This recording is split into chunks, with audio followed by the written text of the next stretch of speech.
Hello my beautiful database, and welcome to our penultimate, you better know what that means by now, video covering Batman The Adventures Continue and Justice League Infinity, the new DCAU comics that have been coming out all year and you somehow haven't heard of. And when I say the second to last video covering them, I don't necessarily mean just this season, I mean potentially ever, but more on that at the end.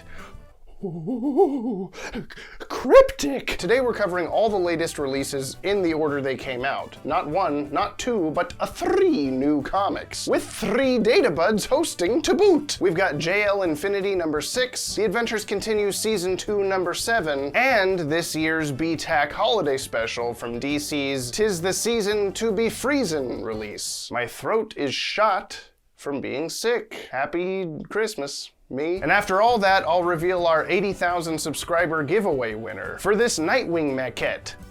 There he is! So let's not waste any more time and jump right into... Correction, speedrun! We done goofed! Only thing we've got from JL Infinity is from Aussie Dragoon, who suggests that the dog cavalry seen in Darkseid's flashback may be intentionally colored like Wonder Dog from Super Friends. Apparently, the post-Infinite Crisis Teen Titans book had Wonder Dog as a disguised apocalypse dog that killed Marvin and crippled Wendy. Oh my god. David Gallagher is 100% casting spells that will me into talking about Super Friends in like every video recently. Stop it! Bad! Bad, David! I wish we'd thought to have Ted ask colorist Nick Filardi if this was the case when he interviewed him. It was a few weeks ago, but the video just came out last Sunday. Go watch that if you haven't watched that. Why have you not watched that yet? All the Easter eggs, man! Come on! Since we're already segmenting this video per each new comic, I ain't gonna break this into DCAU references, comic book references, timeline stuff, yada yada yada. I'm just gonna go chronologically and point out all the things. We doing this old school. By old school, I mean 2020. 2020. The mirrored room where the Justice League find Amazo is described as a space between realities, which is a concept similar to the bleed, the arterial web that binds every Earth in the New 52 DC Comics multiverse, or the white space from Doom Patrol, the space between comic panels in a sense. Neither of those concepts are identical to each other, but since they describe it like the spoke on the multiverse wheel, then there's probably still space between the realities, so both could be true. I don't know, it's all a bunch of Star Trek technobabble bullshit anyway. Explanations are for wusses. Also, speaking of the white space, have you noticed like half our videos recently ending with versions of me or Maddie being sucked up into it, then teasing an upcoming multiverse video? Yeah. It's gonna be big. Heading into classic pedantic James territory, Green Lantern's hand is miscolored green here, likely due to no separating gauntlet line on his wrist. This isn't the first time we've seen Green Lantern's hands colored the wrong color, and it probably won't be the last. Despite Earth D Aquaman mentioning Lemuria as the hypothetical stand-in for Atlantis in his universe, he name-drops Poseidon here, so perhaps the main DCAU timeline's history of Atlantis having once been ruled by King Poseidon also applies to Earth D Lemuria. We get some more fun new vocab words in this issue. To shellac is to apply varnish to something, but also means to defeat someone or something. I wish I knew why. And Superman D calls Overman a ratsy. Ratsy, I don't know how you would, is supposed to be like rat and Nazi. It's probably ratsy. Probably self-explanatory as a slang term for Nazis dating back to World War II. Amazo's vision of the universe exploding, with universes colliding, collapsing, everything will end, is kind of similar to the intro of the original Crisis on Infinite Earths comic, which showed the same kind of imagery and read,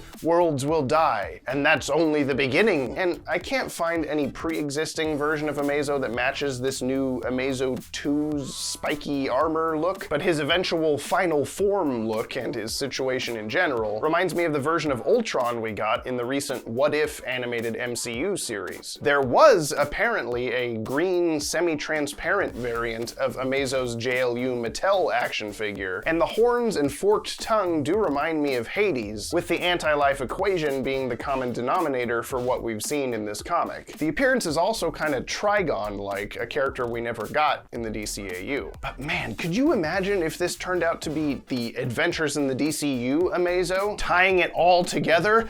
Everything is canon. This Amazo 2 is shown to have gone off the rails because there was no Justice League in his universe. Yet in our Amazo's debut episode Tabula Rasa, he was only out doing evil things because the Justice League existed. He would have otherwise continued hanging out at home with a dead guy. So wouldn't the world have been fine? Though I guess if Secret Origins didn't play out as usual here and the League never formed, then that's quite a bit of time for things to butterfly effect their way into the Amazo apocalypse.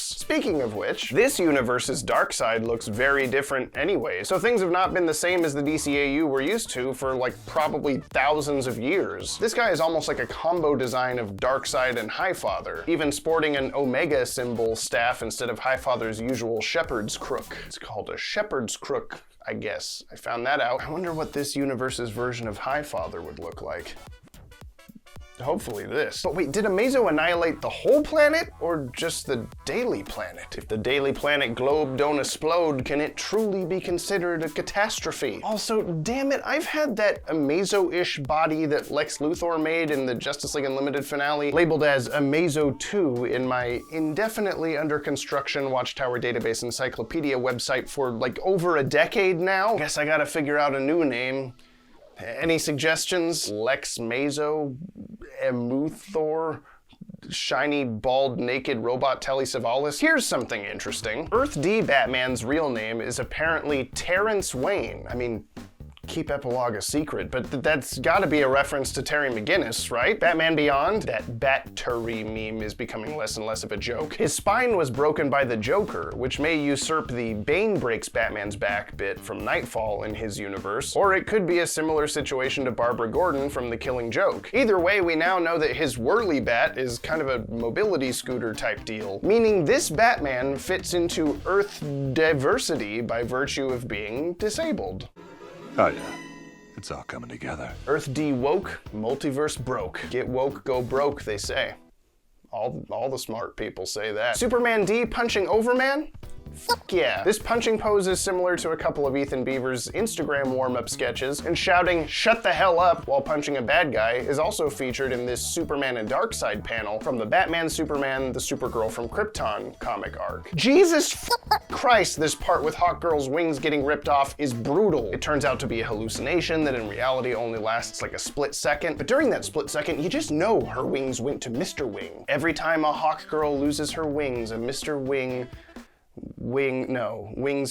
Mr. Hawk, whatever. This moment also features Vixen seeing how much John still loves Shiera, as he weeps in agony over her body. Gonna point the love triangle right over to Warhawk in no time. All things considered, a much better and more thoughtful way to go about it than the fridging sudden death version that we got in Earth 12 continuity. If this does lead to John and Shiera getting back together, I do wonder how this will work with the Rann-Thanagar War. We know from James Tucker that this comic takes place before the Fatal Five movie, in which it's mentioned that John is fighting Dominators on Rann, and Hawkgirl is on Thanagar. That's opposing sides, technically, though it could mean they're both on one side and one of them is just taking the fight directly to the source. In any case, we put together a video last year all about what might be going down in the DCAU's Rann-Thanagar War, so be sure you check that out, okay? Thank you. Flash's logo is reversed here? No, it's upside down. I thought it was flipped at first, but then when you do that, it's still wrong. It's upside, I don't know why it's upside down. Why is this upside down? Amazo goes through several very Shakespearean poses, aligning with all the Hamlet quotes being tossed around. And what even happens here? Amazo doesn't appear to explode or get crushed or even teleport away. He's just gone? Even when he teleported a planet, there was an explosion and a big shockwave. Maybe the power of Amazo 2 is so great, he's just literally gone now. I don't know. He went to Upside Down Flash Logo Town. I love this art. I love this book. This last page with Amazo 2 and all his floating Justice League Unlimited action figures, it's just so good. This comic just always looks so good. Next, What Dreams May Come. Even more Hamlet, or the Robin Williams movie that for some reason gets a bad rep even though I I quite enjoy it. And I'm not even the Databud that likes bad stuff. That's Maddie. Maddie likes minions and Arctic dogs. What Dreams May Come is way better than Arctic dogs. I assume I haven't seen Arctic dogs because it's bad. Piss off, Maddie! There's only one more issue of JL Infinity left after this. How are they gonna wrap this all up? Gonna need a hell of a Deus Ex Machina to get rid of this godlike super amazo in just a handful of pages. Will Darkseid and Lex return from the source wall and give Amazo 2 a big face punch? Or maybe we'll get a cliffhanger that'll demand a season 2. If so, then they better get a season 2 or I'm gonna start throwing stuff. Next up, Batman The Adventures Continues season finale and a Christmassy Mr. Freeze story. But stick around for that Nightwing giveaway and the future of our DCAU comic coverage. Now I gotta get out of here. I'm tired of being cramped up on the Watchtower all the time. No one else is even here. Isn't there supposed to be like a Justice League or something? Here we are at the final chapter of Batman The Adventures Continues Season 2, and it's a bittersweet moment to be sure. Don't get me wrong, I love that this comic exists, and I look forward to every new read, but the series as a whole leaves me with some lingering questions. But first, correction speedrun. Anti-Hyperlink, Digital Jedi Master, Drive Ace Sandwich, Luke Graham, and Ian Watson suggested that Nightwing's mention of The Walking Dead could refer not to the TV show, but the comic book it was originally based on, which started in 2003. Or if Nightwing is a fan of White Wolf RPGs, and we don't know that he's not, right? The Hunter the Reckoning supplement, The Walking Dead, came out in May 2000. Colloquialism or deep cut? I'll let you decide. Jay Glenn and Con C reminded us not to forget that Hardak Harvey Bullock also crashed into the bat signal in the BTAS episode Heart of Steel Part 2. And they're right, we totally forgot. Andrew Gazzini also called to attention that Bane broke the bat signal in Over the Edge, but considering the nature of that episode, it technically didn't happen, so do we count it? I don't know. So yeah, issue number 7 brings the Mayor Mayhem story arc to a close as Emerson Mayfield and Hamilton Hill Jr. arrive at the endgame of their opposing campaigns for city office. If you've been with us so far, you know what I'm talking about, but if you haven't, go read all of BTAC Season 2 and catch up on the rest of our coverage so far.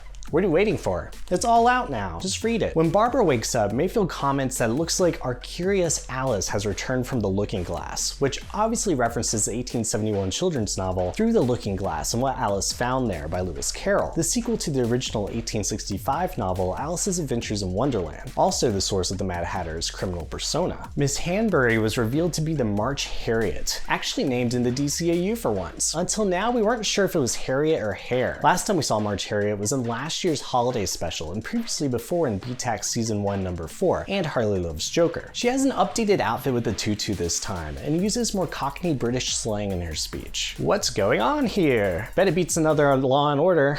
Let me try that again. Bet it beats another Law and Order. Joker finally used a dated reference for once. Unlike HBO Max or Family Guy, Law and Order actually started in the 90s. Speaking of which, last issue we forgot to mention that Clayface said, "Spare me the Rotten Tomatoes review." But since the movie review site launched in 1998, it's not really a problem. The Mad Hatter's file gives us a timeline clue that the villain was released from Arkham Asylum only 4 months ago for good behavior. Barbara already said it's a little late for October, and later says that tomorrow's election day. We've previously narrowed down that Gotham mayoral elections are held in December via Batman Adventures Volume 2, but since that's been dismissed several times already in BTAC, the intent for this election is probably November, like presidential elections, which means that Hatter has been out since July or August most likely. Batman is kind of funny asking Dr. Leland not to wear anything on her head since she's already wearing her characteristic headband. How does Leland know it's a safe accessory? Especially since Barbara finds herself wearing a Hatter headband only 2 pages later in this issue. The old lady in Hatter's hideaway seems to shoot her gun out of her hands with telekinesis, since we don't actually see the batarang in that panel. Watch out, Gotham. You've got a new villain on the loose with that telekinetic poor lady in the brown scarf and new purple hat. Got a new top dog in Gotham. The breakout bird of BTAC, Mr. Wing himself, jokingly refers to the March Harriet as Lola, the Looney Tunes bunny who first appeared in 1996's Space Jam, and again in 2021's Space Jam: A New Legacy, which had a whole bunch of DCAU references. But to be fair, Harriet first called Mr. Wing a budgie, British slang for a budgerger. I purposely didn't look that up so I would just butcher it. For a budgerger? It's a small parakeet usually kept as a pet. I'm going with budgerger. Harley Quinn participates in the local election, but the fact that she's voting at all gives question to whether felons felons in Gotham City have voting rights. On-screen evidence in BTAS tells us that Gotham is in New York State, and in the real world, voting rights are restored to felons after incarceration, though it's unknown if Harley was released or escaped. Her previous appearance in last year's holiday special leads us to believe she was working with Task Force X, per her friends from work line, which could mean she was released under certain stipulations. Ever since Batman fought Clayface in BTAC Season 2 issue number 6, there's been a monkey stink in the Batmobile, basically small pieces of Clayface. The thing is though, even small pieces of Clayface are still pieces of Clayface, so this seems pretty dangerous not to have cleaned out immediately. Poor Annie, she's seen much better days. Not many better days, but surely a few. If you think you've seen Dick Grayson ride his motorcycle and chase down a big gray van that's kidnapped Barbara Gordon before, that's because you have. I see you, Sub-Zero, even though Barbara winds up not actually being in the van. On that same page, Batman blasts through the Arkham Asylum gate with the Batmobile in the same way as the Return of the Joker flashback. March Harriet tells Barbara, "Now over you go," as she walks herself off a building, or over the edge, you could say. This probably wouldn't have made it past BSMP back in the day. You do anything besides squawk, Polly? As in, Polly wants a cracker? A common cliche phrase taught to speech-mimicking parrots. Mr. Wing just can't catch a break in this issue. But wow, holy sh**, look at our breakout bird now. Hawkgirl's wings did go to Mr. Wing. That's quite the wingspan. Honestly, this wing versus wing fight is something I truly hope to see ever since Mr. Wing was introduced in BTAC Season 1, and Nightwing was snubbed in that series. Nice to see it play out now, even as brief as it was. Mr. Wing is the gift that keeps on giving. March Harriet also seems to have electricity ears. This is a new feature for this comic, or at least I don't think she's ever had that ability before. At the end of the issue, we see March Harriet in Arkham with her ears wrapped in bandages, so does that imply they are biological? I have questions, and I hope you have answers for the next and final correction speedrun. Our headcanon theory that Mr. Wing killed the Penguin and left him behind at his key nest from the holiday special was wrong. Turns out Cobblepot is alive and well at the Iceberg Lounge. Question? No? That's the Riddler. It'd be kind of cool if the two characters met in the DCAU, or at least James and I thought so when we included it in our Lady Shiva movie pitch video. It's really fun to see Joker, Riddler, Two-Face, and Scarecrow sharing a scene together, since that kind of thing rarely happened in the original animated series. It's something that happens much more often than the tie-in comics, so let's appreciate that for a moment. Cool stuff. Also, a politician attempting to issue pre-pardons is something the real-world USA knows all too well. Keep politics out of my DCAU. Whatever. We've got another appearance by Soda Cola. What, are they sponsoring BTAC or something? The Joker says that maybe next time he'll run for mayor, which reminds me of when he became the United Nations Iranian ambassador during Death in the Family, or when the Joker ran for governor in Batman Dark Detective #1, or how Akir Jack Napier ran for city council in Batman White Knight, or heck, the Emperor Joker in that Superman story arc. Will we ever get a hold of that Batman and Me comic with Joker dressed up as Uncle Sam?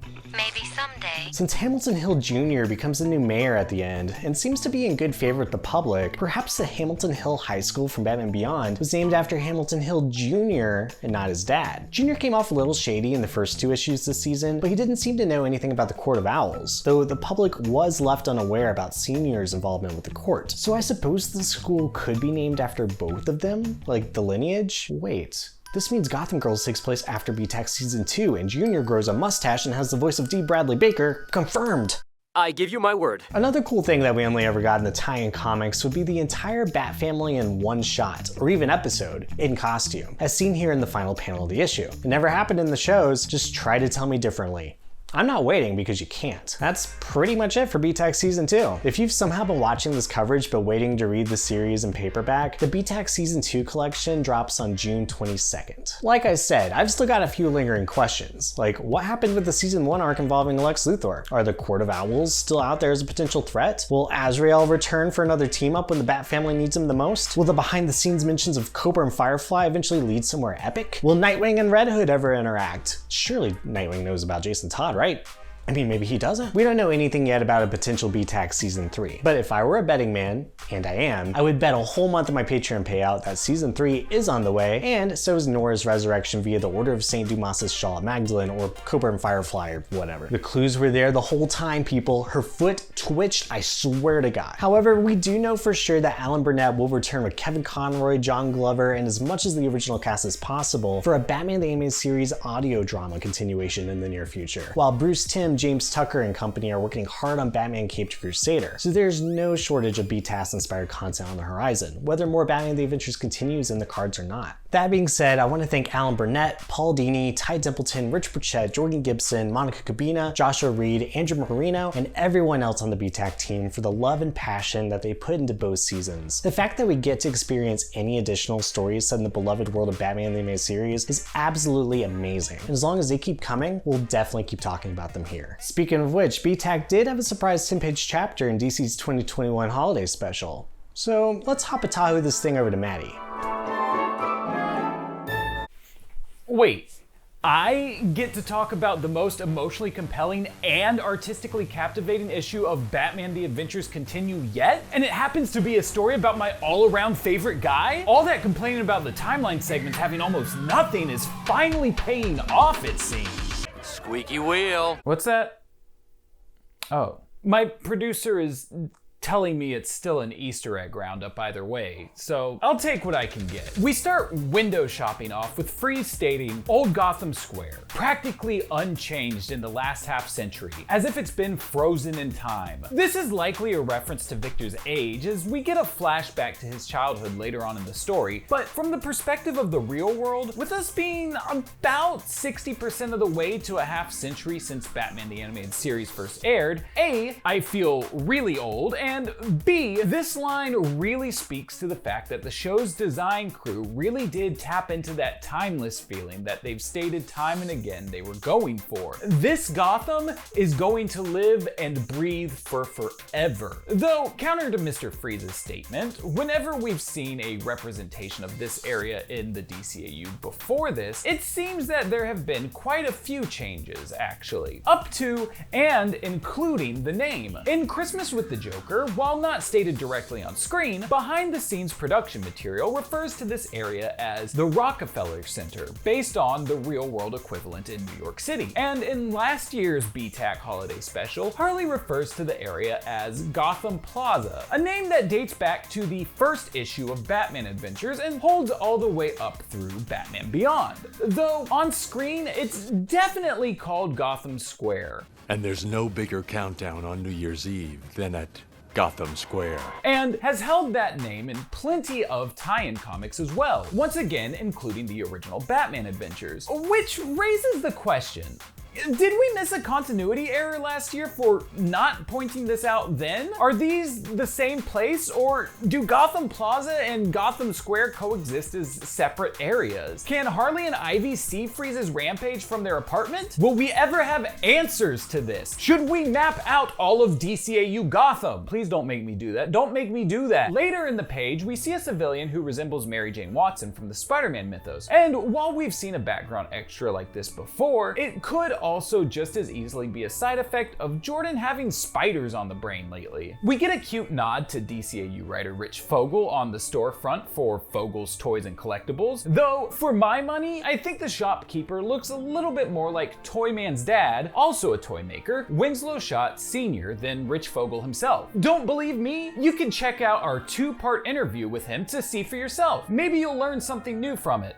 but save that for after this. Open it in another tab and keep watching this video. We gotta keep the watch time up. Fogel's store features a few slightly familiar toys, like this USS Enterprise looking ship and a Spock/Han Solo Jedi hybrid that they should totally make into an action figure if the Adventures Continue toy line ever, well, continues. I'm sure there wouldn't be any copyright issues with that one. For some reason, this lady is giving me strong Emily Elizabeth but older vibes, so I'm just gonna go ahead and say it. Clifford the Big Red Dog is DCAU canon, and that's why Tim was so adamant against using Crypto in Superman the Animated Series. No crypto. There's only room for one meta dog? Wait.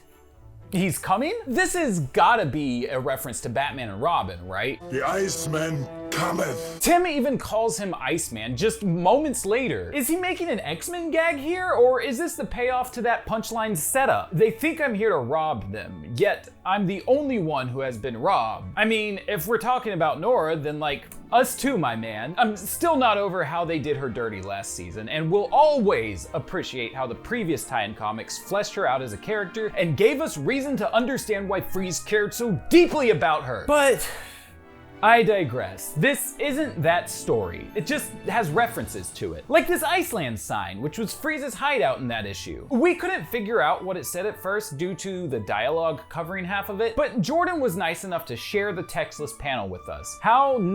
Ice. Get it? Like ice? So lead can't penetrate your Batman and Mr. Freeze Sub-Zero now available on VHS suit, huh? Why would the cops even aim there though? Don't they know Mr. Freeze is also spiders? I'm telling you, Jordan's brain lately just full of spiders. I said freeze! Just getting a drink. We've got a new wintertime Robin costume with long sleeves, reminiscent of his 1 year later look, and the blue rim light seen in a couple panels is evocative of his 1999 Arctic Blast figure from Kenner. James, add it to the list. Tim quotes Santa Claus is coming to town, an obvious reference to the Christmas Carol, but parallels can also be drawn to the 1970 Rankin Bass stop motion film in which Santa melts away the Winter Warlock's evil exterior through the act of giving him a gift, similar to the end of this story. Freeze mentions improvements to his suit when he snaps the bat rope, but this suit has always had enhanced strength. Perhaps we'll see more of these improvements in the future. Okay, you cannot tell me that this panel isn't a direct reference to the original Batman Adventures Holiday Special. Shout out to the DCAU Review podcast for picking that one up.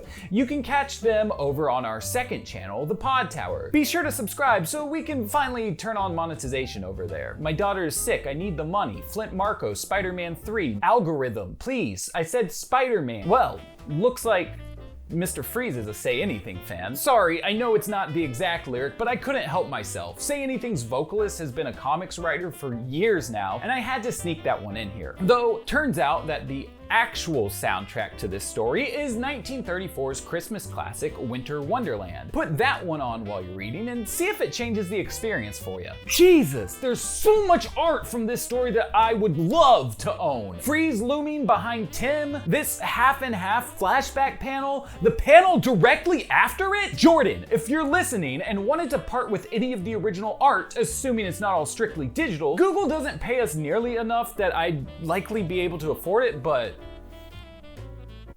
put the emojis over my eyes, James. Maybe someone could at least convince DC to sell some of these as prints, like just beautiful. Oh, hey, another smartphone. We've been cataloging when these show up, right? I'm still not sure any of us are used to it, even though they just keep popping in left and right. We finally find out towards the end that the gift Tim had been trying to get from Fogel's was a Grey Ghost model kit for Bruce. More than a fun flashback to Beware the Great Ghost and Jordan's previous BTAC cover, this gift parallels Flash's gift to Bruce back in Justice League Unlimited number 28, but also serves as a suggestion that perhaps Tim finally got over his qualms with the property that we see back in Batman Teenage Mutant Ninja Turtles adventures. If those books count here, that is. Also interesting is that the shopkeeper noted earlier that he wasn't sure how long he was going to hold on to the kit, raising questions as to how popular Grey Ghost became in the DCAU after the series was re-released. We know from Epilogue that it was popular enough for a movie adaptation, but Alan Burnett has gone on the record to discount that episode. So was the shopkeeper thinking the figure may stay with him longer due to a lack of popularity? Was he convinced it would sell quickly?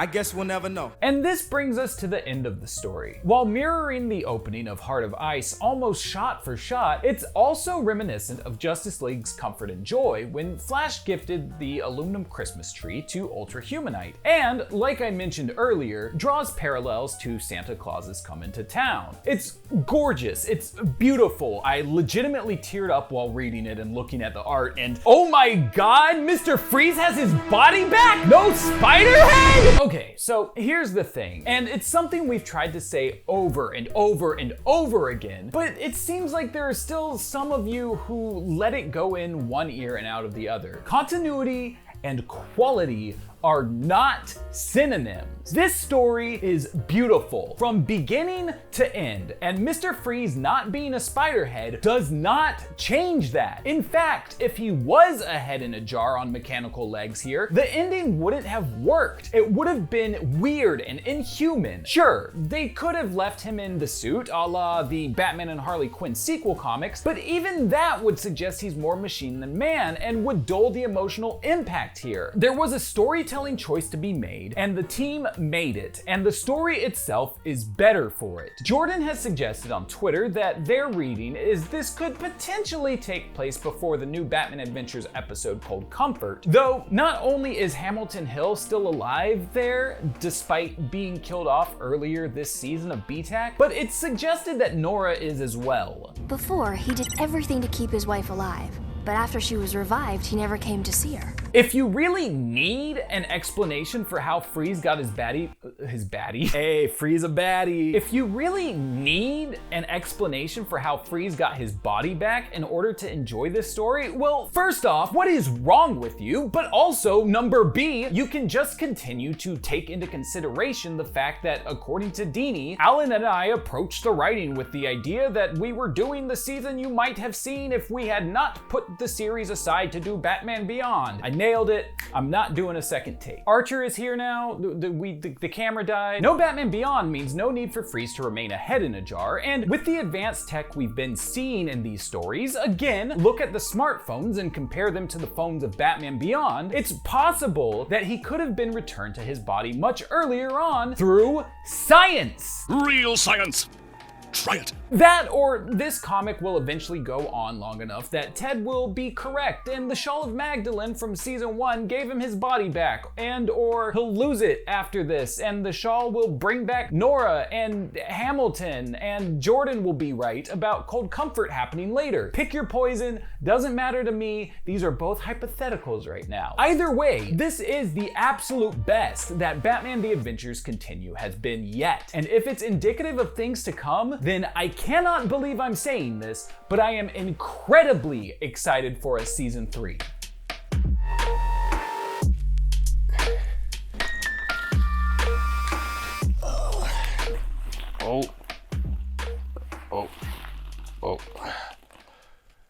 Well, we did it. 3 comics, 3 Databuds, all of you. I want to thank each and every one of you for sticking it out through this year's comic coverage. It's been a wild ride, and I'm excited to tackle the final issue of JLI in a couple weeks and wrap up this mini show of sorts. Yes, like I talked about last video, we're very probably not going to do these issue-by-issue breakdowns in the future. This is a ball pit, by the way, if you were confused about what this is. Oh. After this next one, the final one comes out, they've been fun, but the view count returns are just not worth the hassle. The back-to-back, day-to-day work it takes to get these out. All 3 of us have to read them, we gotta jot everything down, then we reread them and jot even more stuff down and check each other's work, write 3 separate scripts, combine them into one, film everything, edit everything. It's not worth it.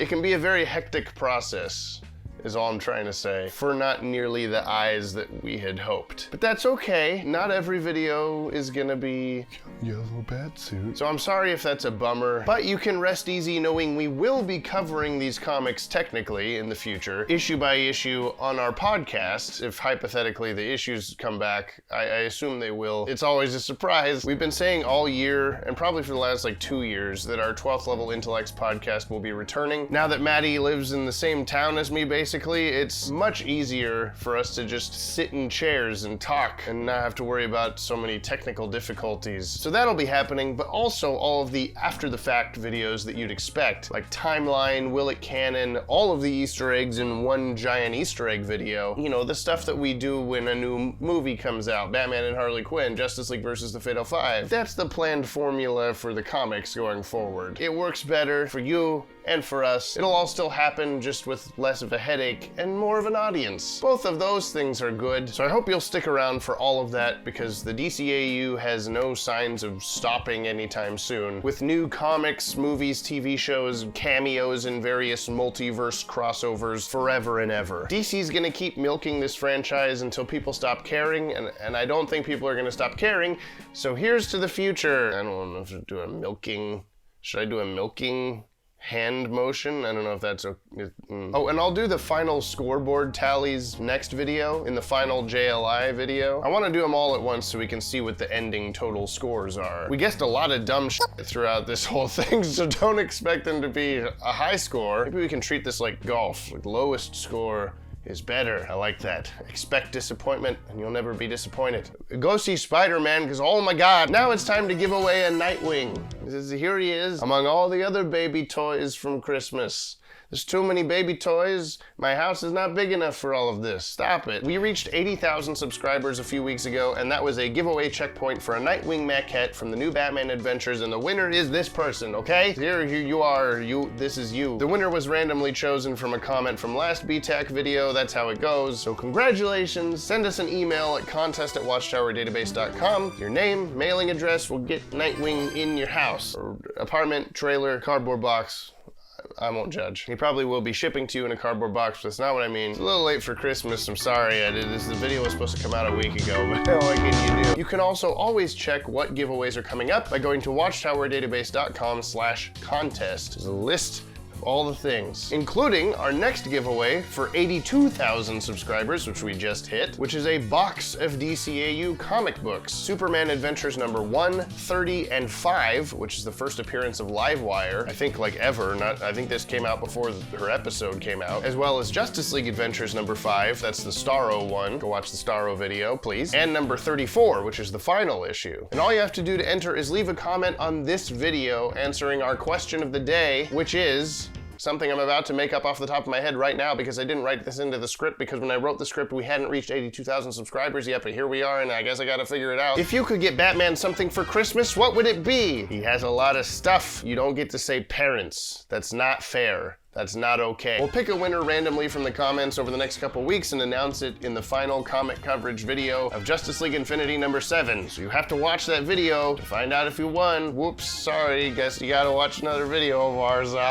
Didn't mean to do that. Thank you so much to all of our Patreon supporters whose names you see scrolling by here, including our top best patrons ever, Cameo Shadowness, Aaron Young, and Luke Mears. And thank you all for a great year of videos. I think we only missed like 2 or 3 weeks out of 52. That's pretty good. I really think some of our best videos ever came out in 2021, and that's in no small thanks to your support, even just by watching and commenting and being a subscriber. This YouTube thing is crazy, but we're very happy to have you all aboard the bat boat of craziness. We have a lot of awesome stuff planned for the new year. I really cannot wait to show you what all we've been cooking up. The 3-part storyline finale it's insane. I just want to show it to you. We filmed in cool places and did costumes, and all the stupid plot points from like 3 or 4 years of doing this are finally tying up.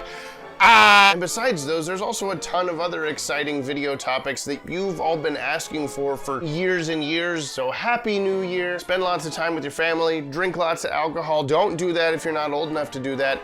And we will see you very soon. Mwah.